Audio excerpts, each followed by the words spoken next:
नमस्कार, स्वागत है आप सभी का डीडी न्यूज के इस खास बुलेटिन एक्सप्रेस 100 में, जहां हम आपके लिए लेकर आते हैं राजनीति, मनोरंजन, देश, दुनिया, खेल और व्यापार जगत की सभी बड़ी खबरों को एक्सप्रेस यानी फटाफट अंदाज में। मैं हूं शहला रिगार। खबरें देखते हैं तेज रफ्तार के साथ। प्रधानमंत्री नरेंद्र मोदी आज विज्ञान भवन में राष्ट्रीय नारी शक्ति वंदन सम्मेलन में भाग लेंगे। सम्मेलन में विभिन्न क्षेत्रों की प्रख्यात महिलाएं भाग लेंगी और प्रधानमंत्री संबोधित करेंगे। संसद ने सितंबर 2023 में नारी शक्ति वंदन अधिनियम पारित किया, जिसे विधायिका में महिलाओं के लिए 1/3 सीटें आरक्षित की गई हैं। आगामी 16 अप्रैल को संसद का विशेष सत्र बुलाया जा रहा है।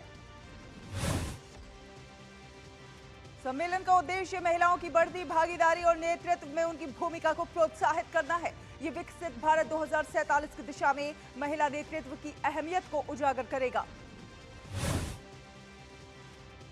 तमिलनाडु विधानसभा चुनाव के लिए प्रचार चरम पर पहुंच चुका है। प्रधानमंत्री नरेंद्र मोदी आज शाम तमिलनाडु के बीजेपी कार्यकर्ताओं के साथ मेरा बूथ सबसे मजबूत संवाद करेंगे। इससे पहले पीएम मोदी ने तमिलनाडु के बीजेपी कार्यकर्ताओं की जमकर सराहना की है। उन्होंने एक्स पर लिखा है कि मुझे अपने तमिलनाडु के बीजेपी कार्यकर्ताओं पर बहुत गर्व है, जिन्होंने डीएमके के खराब शासन को बेनकाब किया।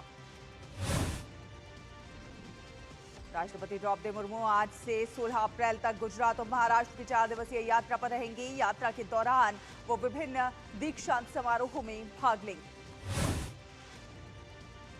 राष्ट्रपति द्रौपदी मुर्मू कल गांधीनगर में बाबा साहेब डॉक्टर भीमराव अंबेडकर की जयंती पर सामाजिक समरसता महोत्सव में शामिल होंगी। इसके बाद वो राष्ट्रीय रक्षा विश्वविद्यालय के दीक्षांत समारोह में भी भाग लेंगी। 15 अप्रैल को राष्ट्रपति नागपुर में एम्स के दीक्षांत समारोह और भारतीय राजस्व सेवा के प्रशिक्षु अधिकारियों के विदाई समारोह में शामिल होंगी। 16 अप्रैल को वर्धा स्थित महात्मा गांधी अंतर्राष्ट्रीय हिंदी विश्वविद्यालय के दीक्षांत समारोह में भी भाग लेंगी। विदेश मंत्री डॉक्टर एस जयशंकर ने अबू धाबी में यूएई के राष्ट्रपति शेख मोहम्मद से मुलाकात की और इस मुलाकात में उन्होंने प्रधानमंत्री नरेंद्र मोदी का संदेश राष्ट्रपति शेख मोहम्मद तक पहुंचाया। डॉक्टर एस जयशंकर ने बताया कि उनकी बातचीत का मुख्य केंद्र भारत यूएई के रणनीतिक संबंध थे। इसके अलावा ऊर्जा, आर्थिक व्यापार और अन्य महत्वपूर्ण पहलुओं पर भी चर्चा की गई।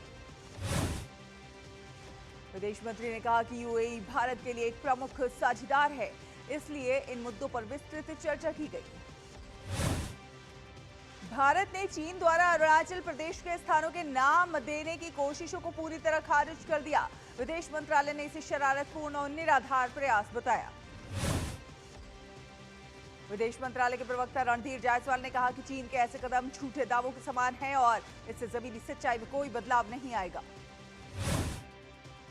भारत ने चीन से अपील की है कि वो ऐसे कदमों से बचे जो द्विपक्षीय संबंधों में नकारात्मकता पैदा करते हैं। अरुणाचल प्रदेश समेत ये क्षेत्र भारत का अभिन्न हिस्सा है। पद्म विभूषण से सम्मानित प्रख्यात गायिका आशा भोसले यानी आशा ताई का आज मुंबई के शिवाजी पार्क में पूर्ण राजकीय सम्मान के साथ अंतिम संस्कार होगा। आशा भोसले ने 7 दशकों तक हिंदी पार्श्व गायन को अपनी अनूठी गायकी से समृद्ध किया। उन्होंने 12,000 से अधिक गीत गाए और संगीत की हर शैली में अपनी आवाज का जादू बिखेरा। आशा भोसले को राष्ट्रीय फिल्म पुरस्कार, फिल्म फेयर पुरस्कार, दादा साहेब फाल्के पुरस्कार और पद्म विभूषण जैसे सम्मान प्राप्त हुए। केंद्रीय फिल्म प्रमाणन बोर्ड के अध्यक्ष और लेखक प्रसून जोशी ने मशहूर गायिका आशा भोसले के निधन पर कहा, उन्होंने बहुत गंभीर काम किया है। संगीत के मामले में वो किसी भी नई चुनौती से नहीं डरती थी। आज बीजेपी के राष्ट्रीय अध्यक्ष नितिन नवीन तमिलनाडु दौरे पर हैं। वो मदुरै के मीनाक्षी अम्मान मंदिर में सुबह दर्शन करेंगे। नितिन नवीन 11 बजे करीब अरंथंगी में जनसभा को संबोधित करेंगे और फिर 5 बजे गंधर्व कोट्टई में रोड शो करेंगे। दौरे का आखिरी कार्यक्रम शाम 6 बजे करीब तंजावुर में होटल ग्रैंड अशोक में विधानसभा बूथ समिति की बैठक होगी। बिहार में नई सरकार के गठन की प्रक्रिया आज के बाद से शुरू हो सकती है। जेडीयू के राष्ट्रीय कार्यकारी अध्यक्ष संजय कुमार झा ने बताया है कि नीतीश कुमार के राज्यसभा में चुने जाने के बाद ये जरूरी हो गया है। संजय कुमार झा ने संकेत दिया कि नीतीश कुमार मुख्यमंत्री पद छोड़ सकते हैं, जिससे नई सरकार के गठन का रास्ता साफ होगा। इसी बीच बिहार सरकार के मंत्री रामकृपाल यादव ने जानकारी दी है कि 15 अप्रैल को बिहार में नई सरकार का गठन हो सकता है। भारतीय जनता पार्टी के संसदीय बोर्ड ने बिहार में पार्टी ने केंद्रीय कृषि और किसान कल्याण मंत्री शिवराज सिंह चौहान को केंद्रीय पर्यवेक्षक नियुक्त किया है। ये नियुक्ति बिहार में विधायक दल के नेता के चयन की प्रक्रिया को सुचारू और पारदर्शी ढंग से संपन्न कराने के उद्देश्य से की गई है। शिवराज सिंह चौहान 14 अप्रैल को पटना पहुंचने वाले हैं और इसी दिन नीतीश कुमार ने कैबिनेट की आखिरी बैठक बुलाई है। बताया जा रहा है कि इसके बाद सीएम नीतीश कुमार इस्तीफा देंगे। कर्नाटक में मुख्यमंत्री सिद्धरामैया और उप मुख्यमंत्री डीके शिव कुमार के बीच नेतृत्व को लेकर कर्नाटक कांग्रेस के 20 से अधिक विधायक दिल्ली पहुंचे हैं, जहां वे कांग्रेस अध्यक्ष मल्लिकार्जुन खड़गे से मुलाकात करेंगे। कांग्रेस सूत्रों के अनुसार प्रस्तावित मंत्रिमंडल फेरबदल से सिद्धरामैया और शिव कुमार के बीच और टकराव हो सकता है, क्योंकि दोनों ने अपने अपने समर्थकों के लिए सूचियां तैयार की हैं। हाईकमान ने भी एक अलग से सूची तैयार की है। केरल के कन्नूर डेंटल कॉलेज में बीडीएस छात्र नितिन राज की आत्महत्या ने कॉलेज प्रशासन पर सवाल खड़े किए हैं। 10 अप्रैल को मेडिकल ब्लॉक से गिरने के बाद उसकी मौत हो गई थी। नितिन के परिवार ने आरोप लगाया कि उसे जातिवाद, रंग और जातीय पहचान के कारण मानसिक प्रताड़ना का सामना करना पड़ रहा था। परिवार का कहना है कि उसे लगातार धमकियां मिल रही थी। इस घटना के बाद आंतरिक जांच शुरू की गई और 2 शिक्षकों को निलंबित कर दिया गया। पुलिस ने मामले की गंभीरता को देखते हुए उच्च स्तरीय जांच शुरू कर दी है। इस वर्ष श्री अमरनाथ जी यात्रा 3 जुलाई से शुरू होकर 28 अगस्त को संपन्न होगी, जो 57 दिनों तक चलेगी। यात्रा से पहले 29 जून को ज्येष्ठ पूर्णिमा के अवसर पर प्रथम पूजा आयोजित की जाएगी। यात्रा के लिए पंजीकरण 15 अप्रैल से ऑनलाइन और ऑफलाइन दोनों माध्यमों से शुरू होगा। श्रद्धालु जेएनके बैंक, पीएनबी, एसबीआई और येस बैंक की 554 शाखाओं के माध्यम से रजिस्ट्रेशन कर सकेंगे। यात्रियों को आरएफआईडी कार्ड और दुर्घटना बीमा कवर मिलेगा। उपराज्यपाल मनोज सिन्हा ने सुरक्षा के लिए किए गए इंतजामों का भरोसा दिलाया। 13 अप्रैल 1919 को बैसाखी के दिन अमृतसर में ब्रिटिश अफसर जनरल डायर ने निहत्थे लोगों पर गोलियां चलवा दी थी। ये घटना अंग्रेजों की बेरहमी का बड़ा उदाहरण बन गई थी। इस साल इस दर्दनाक घटना को 107 वर्ष पूरे हो गए हैं। जलियांवाला बाग में 1919 में हजारों लोग रॉयलेट एक्ट के खिलाफ विरोध कर रहे थे, जिसमें बिना किसी सुनवाई के लोगों को जेल में डालने का नियम था। इसी दौरान ब्रिटिश अफसर जनरल डायर ने बिना किसी चेतावनी के भीड़ पर गोलियां चलाने का आदेश दिया था। बैसाखी सिख इतिहास का महत्वपूर्ण पर्व है, जो श्री गुरु गोबिंद सिंह जी द्वारा खालसा पंथ की नींव रखने के दिन के रूप में मनाया जाता है। इस दिन को सिख समुदाय श्रद्धा और उत्साह के साथ खालसा पंथ की स्थापना दिवस के रूप में मनाता है। केंद्रीय गृह मंत्री अमित शाह ने बैसाखी के पावन पर्व पर शुभकामनाएं दी हैं। उन्होंने एक्स पर लिखा है, उत्साह और हर्षोल्लास का ये पर्व आपके जीवन में समृद्धि और उत्तम स्वास्थ्य लेकर आए एवं सुख, शांति और नई ऊर्जा का संचार हो। 14 से 16 अप्रैल तक नई दिल्ली के नौसेना भवन में भारतीय नौसेना का अहम कमांडर सम्मेलन आयोजित होगा, जिसमें नौसेना के शीर्ष अधिकारी भाग लेंगे। सम्मेलन में वैश्विक और क्षेत्रीय हालात, विशेषकर पश्चिम एशिया में तनाव और समुद्री सुरक्षा पर चर्चा होगी। इसके अलावा ब्लू वाटर क्षमताओं के विस्तार और ऑपरेशनल तैयारी पर भी ध्यान केंद्रित किया जाएगा। इस सम्मेलन में स्वदेशीकरण, रक्षा उत्पादन में आत्मनिर्भरता और तीनों सेनाओं के बीच तालमेल को बढ़ाने पर भी चर्चा होगी। ये मंच भारत की समुद्री सुरक्षा रणनीति तय करने में अहम भूमिका निभाएगा। पेट्रोलियम और प्राकृतिक गैस मंत्रालय ने होर्मुज स्ट्रेट विवाद के बावजूद ईंधन की उपलब्धता सुनिश्चित करने के लिए वैकल्पिक रास्ते खोजे हैं और 11 अप्रैल को करीब 52 लाख घरेलू गैस सिलेंडर वितरित किए गए हैं। पीएसयू ओएमसी ने गैस वितरण में सुधार के लिए चेकिंग अभियान बढ़ाया, जिसके तहत 219 वितरकों पर जुर्माना लगाया गया और 56 का लाइसेंस निलंबित किया गया। दिल्ली एनसीआर में आने वाले दिनों में 36 से 38 डिग्री सेल्सियस तक पहुंचने का अनुमान है। हवाओं की रफ्तार 15 से 25 किलोमीटर प्रति घंटा बनी रह सकती है।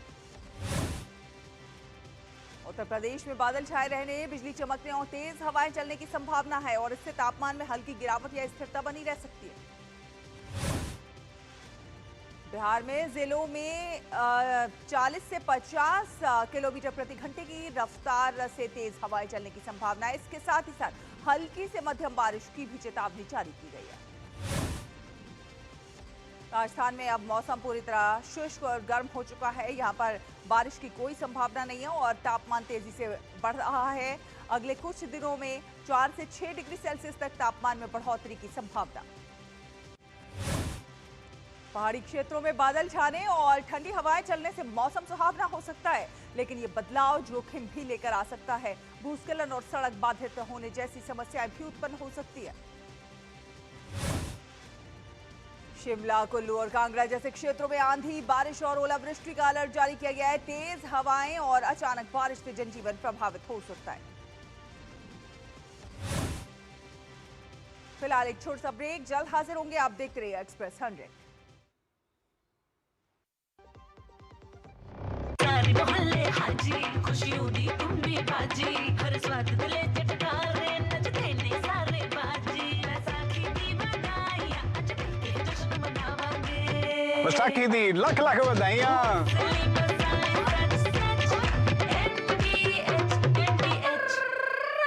बीते एक दशक में देश बदला है, लेकिन महिलाओं के लिए पूरी दुनिया बदली है। अब सपने सिर्फ देखे नहीं जाते, उड़ाए जाते हैं। नमो ड्रोन दीदी योजना से मिट्टी से जुड़ने वाली उंगलियां अब आसमान की तकनीक संभाल रही हैं। जल जीवन मिशन से अब मीलों का सफर महज एक नल की दूरी पर सिमटाया है। समय की वो बचत अब खुद की पहचान बनाने में खर्च होती है। लखपति दीदी बनकर अब वो सिर्फ परिवार चलाने वाली नहीं, सफलता की मिसाल है। सालाना 1 लाख से ज्यादा की कमाई अब कोई सपना नहीं, एक हकीकत है। प्रधानमंत्री उज्ज्वला योजना ने धुएं के अंधेरे से आजादी दी तो हर रसोई में उम्मीद की रोशनी आ गई। सुरक्षा का ढाल हो, कानूनी अधिकार या रहने का सुरक्षित ठिकाना, मिशन शक्ति ने हर मोड़ पर नारी को बेखौफ किया है। ऐसी तमाम योजनाएं आज देश की बेटियों को हर कदम पर आगे बढ़ा रही हैं, क्योंकि बेटियां अब सिर्फ घर की लक्ष्मी नहीं, देश की शक्ति भी हैं। अब नेतृत्व की बारी है, नारी शक्ति वंदन की जिम्मेदारी है। मेरी पसंद, मेरी पसंद, मेरी पसंद, मेरी पसंद, हमारी पसंद, हम सबकी पसंद। मजबूत देश का मजबूत सरिया हो गया स्टील। ब्रेक के बाद स्वागत है आपका। आप देख रहे हैं एक्सप्रेस 100। रुक करेंगे कुछ अन्य खबरों का। प्रधानमंत्री गति शक्ति राष्ट्रीय मास्टर प्लान के अंतर्गत भारतीय रेलवे का विस्तार हो रहा है। वर्ष 2025-26 में 1.5 लाख करोड़ रुपए से अधिक के निवेश के साथ ही 6000 किलोमीटर से अधिक के रेलवे नेटवर्क को कवर किया जाएगा। मंत्रालय ने कहा कि समावेशी विकास, राष्ट्रीय एकता और अंतिम मील कनेक्टिविटी पर विशेष ध्यान देते हुए वर्ष 2025-26 में नई लाइनों, दोहरीकरण और मल्टी ट्रैकिंग और अन्य कार्यों से संबंधित 100 रेलवे परियोजनाओं को मंजूरी दी गई है। भारतीय रेल का ये विस्तार भारत की अर्थव्यवस्था को गति देने के लिए एक प्रमुख कदम है, जो देश की अगली आर्थिक छलांग का मार्ग प्रशस्त करेगा। Maharashtra state power generation company limited द्वारा चलाई गई छत्तीसगढ़ के गारेपालमा सेक्टर 2 खदान से पहली कोयला railway rake Koradi thermal power station पहुंच गई। उधर रेलवे के दिल्ली मंडल ने वित्तीय वर्ष 2025-26 के दौरान पार्सल बुकिंग से लगभग 460 करोड़ रुपए से अधिक का राजस्व अर्जित किया है, जो भारतीय रेलवे में सबसे अधिक है। पेट्रोलियम और प्राकृतिक गैस मंत्रालय ने बताया कि देश में घरेलू एलपीजी का वितरण सामान्य बना हुआ है। शनिवार को 52.3 लाख से अधिक घरेलू एलपीजी सिलेंडर वितरित किए गए। केंद्रीय कृषि मंत्री शिवराज सिंह चौहान ने मध्य प्रदेश के 4 जिलों सीहोर, रायसेन, विदिशा और देवास के लिए जिला स्तरीय कृषि रोड मैप का पहला सेट जारी किया। जिला स्तरीय कृषि रोड मैप का उद्देश्य खेती को अधिक लाभदायक बनाना, साथ साथ टिकाऊ तरीकों और संसाधनों के कुशल उपयोग को बढ़ावा देना। देश में वित्त वर्ष 2026 में रिकॉर्ड पेटेंट फाइलिंग पर केंद्रीय वाणिज्य और उद्योग मंत्री पीयूष गोयल ने कहा कि भारत का इनोवेशन इंजन अब रुकने वाला नहीं है। वित्त वर्ष 2026 में भारत का रिकॉर्ड 1.43 लाख पेटेंट फाइल किए गए हैं और इसमें पिछले साल की तुलना में 30.2% की बढ़ोतरी देखी गई है। सरकार ने कहा है कि उर्वरक संयंत्रों को आवंटित कुल गैस की मात्रा में 5% की वृद्धि की जा रही है और इससे ये 6 महीने की औसत खपत के लगभग 95% तक पहुंच जाएगी। इलेक्ट्रिक मोटरसाइकिल बाजार में वित्त वर्ष 26 में इलेक्ट्रिक मोटरसाइकिलों की बिक्री पिछले साल की तुलना में 28% बढ़कर 17,173 हो गई। महिला एवं बाल विकास विभाग की ओर से नारी शक्ति वंदन अधिनियम व सम्मेलन का आयोजन किया जा रहा है, जिसमें सभी वर्गों की महिलाएं शामिल होंगी। केंद्रीय सड़क परिवहन और राजमार्ग मंत्रालय ने कहा है कि देश भर में राष्ट्रीय राजमार्ग शुल्क केंद्रों पर सभी उपयोगकर्ता शुल्क का भुगतान 10 अप्रैल से केवल फास्टैग या फिर यूपीआई के माध्यम से किया जा रहा है। साधना सप्ताह के दौरान कर्मयोगी प्लेटफॉर्म पर 3 करोड़ 18 लाख से अधिक पाठ्यक्रम सफलतापूर्वक पूरे किए गए। एशियाई विकास बैंक ने वित्त वर्ष 2027 के लिए भारत के जीडीपी वृद्धि के अपने अनुमान को 80 आधार अंक बढ़ाकर 7.3% कर दिया। भारतीय इक्विटी मार्केट में बीते हफ्ते बड़ी रैली देखने को मिली है और इस दौरान देश की शीर्ष 10 में से 8 कंपनियों के मार्केट कैप में 4.13 लाख करोड़ रुपए बढ़ा है। बेंगलुरु स्थित रियल एस्टेट और इंफ्रास्ट्रक्चर क्षेत्र की प्रमुख कंपनियां RMZ ग्रुप ने अगले 5 वर्षों में भारत में $35 अरब से अधिक का निवेश करने की योजना बनाई।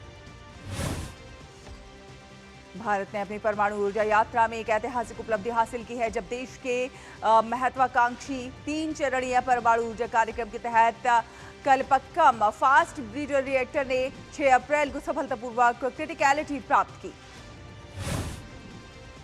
सोने और चांदी की कीमतों में इस हफ्ते तेजी देखने को मिली। सोने का दाम 3,700 रुपए प्रति 10 ग्राम से अधिक और चांदी की कीमतों में करीब 12,000 रुपए प्रति किलो का इजाफा।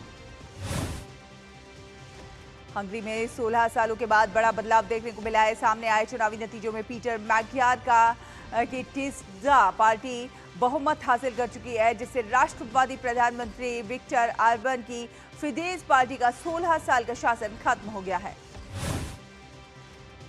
पीटर मैग्यार ने बुडापेस्ट की संसद भवन के सामने डैन्यूब नदी के पार एक रैली में हजारों समर्थकों की रैली को संबोधित किया। मैग्यार ने उत्साहित भीड़ को बताया कि उनकी पार्टी को लगभग 33 लाख वोट मिले और नई संसद में उन्हें 2/3 बहुमत हासिल होगा।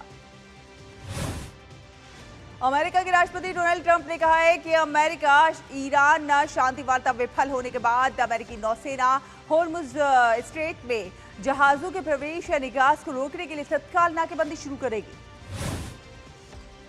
अपने सोशल मीडिया पोस्ट में ट्रंप ने कहा कि उन्होंने अमेरिकी नौसेना को अंतर्राष्ट्रीय जल क्षेत्र में ईरान को टोल चुकाने वाले हर जहाज की तलाश लेने और उसे रोकने का निर्देश दिया। उन्होंने कहा कि अवैध टोल चुकाने वाले किसी भी व्यक्ति को खुले समुद्र में मार्ग नहीं मिलेगा। अमेरिका और ईरान के बीच बातचीत बिना किसी ठोस समझौते के खत्म हो गई है। डोनाल्ड ट्रंप ने कहा कि बातचीत अच्छी रही, लेकिन परमाणु मुद्दे पर सहमति नहीं बन सकी और ईरान को परमाणु हथियार नहीं बनाने दिया जाएगा। अमेरिकी राष्ट्रपति ट्रंप ने चेतावनी दी कि अमेरिकी सेना पूरी तरह तैयार है और हॉर्मुज स्ट्रेट में जहाजों की आवाजाही रोकने की बात कही। इसके जवाब में इस्लामिक रिवॉल्यूशनरी गार्ड कॉर्प्स ने कहा कि किसी भी कार्रवाई का कड़ा जवाब दिया जाएगा। यूएस ईरान शांति वार्ता विफल होने के बाद ईरान के राष्ट्रपति मसूद पेजेश्कियान ने कहा है कि अगर अमेरिकी सरकार अपनी तानाशाही को छोड़कर ईरानी राष्ट्र के अधिकारों का सम्मान करती है तो निश्चित रूप से समझौते तक पहुंचने के रास्ते मिलेंगे।